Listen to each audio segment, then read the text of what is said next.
हज़रत महमूद गजनबी बादशाह थे तो इनके दौर में चोरियां बड़ी होने लगी। 4 चोर थे जिन्होंने चोरियां करना शुरू किया और लोगों के घर लूट के ले जाया करते थे।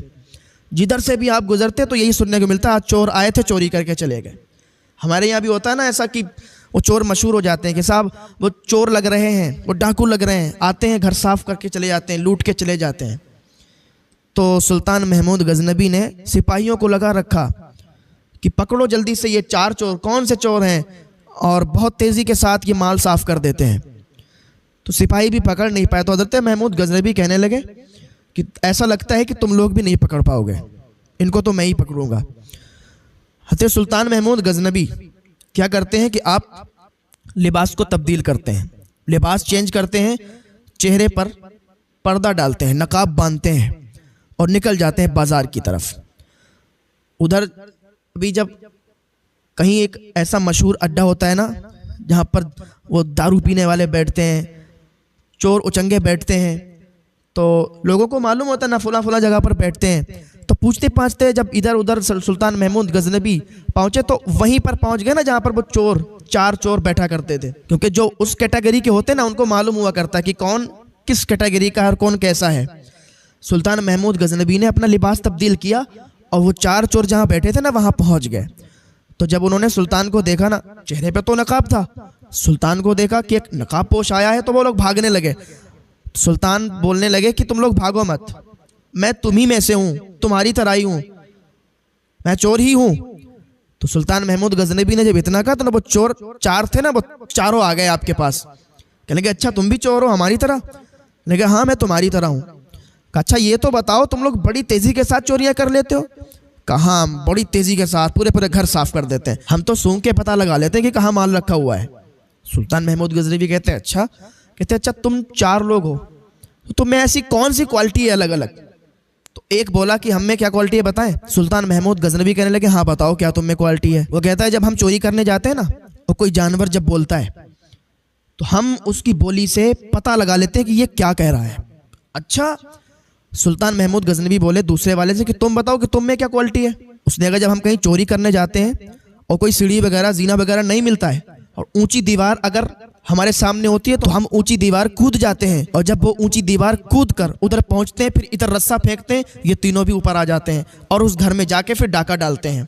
अच्छा, तीसरे वाले से कहा भाई तुम्हारी क्या क्वालिटी है? तो उसने कहा जब हम कहीं चोरी करने जाते हैं तो हम सूंघ के पता लगा लेते हैं कि माल कहाँ पर रखा है, सोना चांदी दौलत कहाँ पर रखी है, पैसे कहाँ पर रखे, हम सूंघ के पता लगा लेते हैं। सुल्तान कहने लगा अच्छा। चौथे वाले से पूछने लगे तुम्हारी क्या क्वालिटी है? उसने कहा कि मैं नकाब वाले को अगर देखूं तो दिन में पहचान लेता हूं, मैं अगर किसी इंसान को एक बार देख लेता हूं तो मैं दिन में पहचान लेता हूं। अच्छा, वो चारों कहने लगे अब आप बताओ आपकी क्या क्वालिटी है?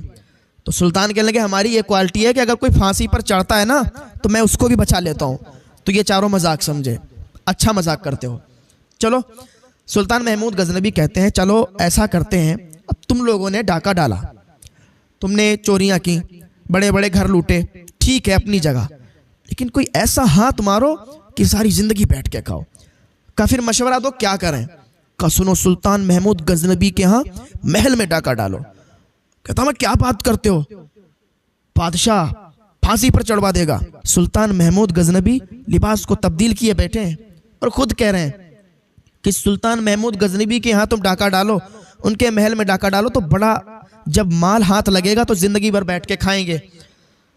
तो एक ने कहा कि बात तो सही कहते हो, हम लोग छोटी मोटी चोरियां करते हैं, घरों को लूटते हैं, यार हमारे पास इतना माल नहीं बच पाता है।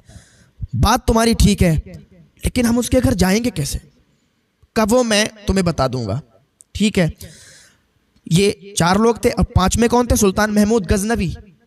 अब 5 लोग इन्होंने प्लान बनाया और 5 लोग महल में रात के टाइम डाका डालने के लिए घुसे। दीवार कूद कर, वो जो दीवार कूदने में माहिर था ना वो दीवार कूद कर गया, रस्सा डाला, ये 4 लोग और 5 लोग अंदर दाखिल हुए। सुल्तान महमूद गजनबी भी इनके साथ में, क्योंकि ये पता लगाने के लिए गए थे ना, कोई पता नहीं लगा पा रहा था कि चोरी कौन करता है। सुल्तान साथ में। अब सुल्तान महमूद गजनबी क्या करते हैं कि ये सब अंदर चले गए। इन्होंने माल, अब जो उसकी खसलत थी कि वो सूंघ कर पता लगा लेता, इन्होंने जब पता लगाया कि माल फुला जगह पर है, माल को लिया, माल को लेने के बाद एक संदूक में भरा और वहीं पर तकसीम करने लगे। तो सुल्तान कहने लगे कि यहाँ पर तकसीम करोगे ना, बादशाह आ गया तो तुम्हें फांसी पर चढ़ा देगा, सिपाही आ गए पकड़कर मार देंगे। तो कहा फिर क्या करें? कहा चलो एक जगह पर दूर चलो, माल को गाड़ दो, क्योंकि सिपाहियों को अगर भनक भी लग गई और एक भी चीज़ अगर पता चल जाती है ना तो फिर सिपाही उससे ही ढूंढ लेते हैं। कहा यार तुम पहुँचे हुए आदमी हो, तुम बात सही कहते हो। वो वहीं से रात ही में निकले और माल एक जगह पर छुपा दिया। अब तुम लोग अपने अपने घर चले जाओ, मैं अपने घर जाता हूँ। सुल्तान ने उन चारों को अपने अपने घर भिजवा दिया और सुल्तान क्या महल में आ गए, लिबास तब्दील किया। सुबह को सिपाहियों को हुक्म दिया कि उन चारों को उठा लाओ, फुला फुला जगह पर मिलेंगे। सिपाही गए, उन चारों को उठा के लाए। जब चारों को उठा के लाए फैसला हुआ, और फैसला हुआ क्या, वो तो सुल्तान तो जानते ही थे कि ये चोर हैं, इन्होंने चोरी की, सारा मामला पता था। फैसला हो गया, फांसी का हुक्म हो गया। ठीक है, फांसी पर चढ़ने के लिए तैयार। सुल्तान महमूद गजनबी फरमाने लगे जब ये फांसी पर चढ़ाए जाए तो मुझे बुला लेना। ठीक है, जब सुल्तान महमूद गजनबी वहां पर पहुंचे, वो चारों फांसी के तख्ते पर थे और फांसी लगने वाली थी। सुल्तान महमूद गजनबी ने कहा हाँ भाई अब बताओ क्या हुआ। तो वो चारों सुल्तान महमूद गजनबी से माफ़ी तलब करने लगे, कहने मुझे माफ़ कर दो, हमने गलती की। तो सुल्तान महमूद गजनबी ने फरमाया तो मुझे जानते हो? क्या हुजूर आपका नाम तो सुना है, आप बादशाह हैं, आप अगर हुक्म फरमाएंगे तो हम लोग माफ़ कर दिए जाएंगे। सुल्तान महमूद गजनबी ने फरमाया ज़रा सोचो मैंने क्या कहा था कि मैं अगर अपनी दाढ़ी हिलाऊंगा ना, अपनी ज़बान से एक बोल दूंगा तो तुम्हारी फांसी रुक जाएगी, तुमने मजाक समझा था। मैंने कहा था मैं फांसी से भी उतरवा सकता हूँ। जब इतना सुना कहा अरे आप थे वो? कहा मैं ही था। उन्होंने कहा हुजूर अब तो माफ़ फरमा दीजिए, आज के बाद कभी चोरी नहीं करेंगे। सुल्तान महमूद गजनबी ने क्या किया, उन चारों को जो फांसी होने वाली थी उनको माफ़ कर दिया। कहा ठीक है तुम्हारी सज़ा माफ़ की जाती है, लेकिन आज के बाद कभी चोरी मत करना। तो उनकी सज़ा माफ़ कर दी गई और वो उसके बाद सच्चे दिल से उन्होंने ताइब हो गए, सच्चे दिल से तौबा कर ली और फिर उन्होंने कभी चोरी नहीं की। तो इंसान जब सच्चे दिल से ताइब होता है ना, सच्चे दिल से तौबा करता है तो फिर वो माफ़ कर दिया जाता है। अल्लाह ताला भी फरमाता है मेरे बंदे तू आ और तौबा कर ले, सच्ची तौबा कर ले, तुझे ऐसे ही माफ़ फरमा देंगे जैसे तूने कभी गुनाह ही नहीं किया है। तो आए अल्लाह की बारगाह में, अल्लाह ने अभी हमें मोहलत दी हुई है, अभी हमारे पास मोहलत है ना, टाइम है, वक्त है, क्योंकि अभी हमारे सामने वो मंजिलें नहीं आई हैं, वो मरहले नहीं आए हैं। जब तौबा का दरवाज़ा बंद हो जाएगा तो फिर कोई तौबा नहीं कर पाएगा। हम मर के कब्र में चले जाएंगे तो फिर तौबा कैसे कर पाएंगे? क्या कब्र में तौबा होगी? नहीं होगी ना। तो अभी हमारे पास सांसें हैं, अभी हमारे पास हमारी ज़िंदगी है, लेकिन पता नहीं है कि हमारी ज़िंदगी कब ख़त्म हो जाए और कब मौत का फरिश्ता आए और रूह को खींच के ले जाए। हमारे पास फिर टाइम नहीं होगा कि हम तौबा कर लें। अगर आज किसी मुर्दे को जिंदा किया जाए और उससे पूछा जाए कि तू क्या करना चाहेगा, तो डायरेक्ट यही कहेगा मैं अल्लाह की इबादत करूंगा और रमज़ान शरीफ के रोज़े रखूंगा। ये रमज़ान शरीफ का महीना है, हमने पता नहीं जिंदगियां किधर लगा दी हैं, हमने अपने दिलो दिमाग को किधर फेरा हुआ है। अभी रमज़ान शरीफ का महीना शुरू हुआ, 15-20 दिन, अभी आप देखते हो मस्जिदें भरी हुई हैं और कहीं कहीं तो 10-11 दिन में अगर कुरान शरीफ मुकम्मल हुआ तो उतने दिन तक ही बस मस्जिदें भरी रहीं, उसके बाद फिर मस्जिदें खाली हो गई। क्या भाइयों 10 और 11 दिन ही बस इबादत का दिन था, इबादत का टाइम था, अब ख़त्म हो गया सब। क्या रमज़ान शरीफ के इस महीने में अब कोई नेकी नहीं मिलेगी? यार अपने दिल और दिमाग को कहाँ लेके बैठे हो आप? ये पूरा महीना और फिर साल का हर महीना 12 महीने आपके लिए इबादत के हैं। आप इबादत करें अल्लाह ताला की, अल्लाह ताला आप पर अपना रहमो करम फरमाएगा, अपना फजलो करम फरमाएगा, रहमतों बरकतों का नुज़ूल फरमाएगा।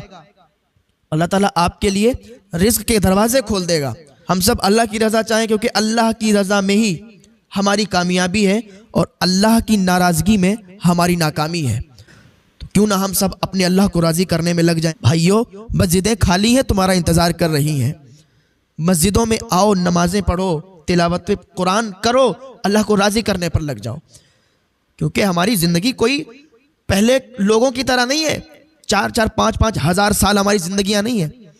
आज अगर देखे जाए तो 50-60 साल भी मुश्किल से इंसान जिंदा रहता है, वरना मौत का फिर क्या पता, कभी भी आ जाए, कभी भी आ जाए, मौत तो कोई पता नहीं। लेकिन एक बता दिया कि 50, 60, 70 ये कुछ ज़्यादा नहीं है। यार आ जाओ और अपने उस रूठे हुए रब को मना लो, क्योंकि हमारे पास टाइम नहीं है। जितनी जल्दी आप अल्लाह की तरफ आएंगे उतना ही आपके लिए ज़्यादा बेहतर रहेगा। आदमी बुढ़ापे पर आके अल्लाह को राज़ी करने पे लगता है, क्या ही अच्छा है कि आप जवानी में तौबा करके अल्लाह की तरफ लौट आए। अल्लाह ताला जवानी की इबादत बड़ी कबूल फरमाता है, जवानी की तौबा बड़ी कबूल फरमाता है। यार तुम कहाँ चले गए, तुम्हारे दिल और दिमाग कहाँ लग गए? आ जाओ अल्लाह की बारगाह में। अल्लाह ताला की याद में एक निकला हुआ आंसू अल्लाह की बारगाह में बड़ी अहमियत रखता है।